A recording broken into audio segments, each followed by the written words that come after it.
ഞാൻ ആവർത്തിച്ചിട്ട് പറയുന്ന വിഷയം എന്താണ്? ഭാര്യമാരെ, ഉമ്മമാരെ, പെങ്ങന്മാരെ പൊതുദർശനത്തിൽ വെച്ചുകൊണ്ട്, അതായത് പബ്ലിക് പ്ലാറ്റ്ഫോമായ ലോകം മുഴുവനും കാണുന്ന ലോകം മുഴുവനും കാണുന്ന പബ്ലിക് പ്ലാറ്റ്ഫോമായ യൂട്യൂബ്, ഇൻസ്റ്റാഗ്രാം, ഫേസ്ബുക്ക് പോലുള്ള മീഡിയകളിൽ സ്വന്തം ഭാര്യ, എന്റെ ഭാര്യ, എന്റെ ഉമ്മാന, എന്റെ പെങ്ങന്മാരെ ഞാൻ പ്രദർശിപ്പിക്കുകയാണ്, മറ്റൊരുത്തരെ ആസ്വദിക്കാൻ വിട്ടുകൊടുക്കുകയാണ്. അത് ചൂണ്ടിക്കാണിച്ചുകൊണ്ട് ഞാൻ ഡെയിലി വീഡിയോ അപ്ലോഡ് ചെയ്തുകൊണ്ടിരിക്കുകയാണ്.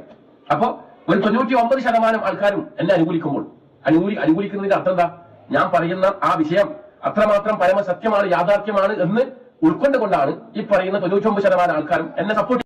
അതായത് ഇങ്ങനെ പറഞ്ഞു വരുന്ന സോഷ്യൽ മീഡിയയിൽ വീഡിയോ ഇടുന്ന മുസ്ലിം സ്ത്രീകൾ എന്തോ വലിയ തെറ്റ് ചെയ്യുന്ന ആൾക്കാരാണ്, അവർ മൃഗത്തിന് തുല്യമാണ്, അവരത്രയ്ക്കും മാനം കെട്ട പരിപാടിയാണ് ചെയ്യുന്നതെന്നൊക്കെയാണ് അണ്ണൻ പറഞ്ഞു വെക്കുന്നത്.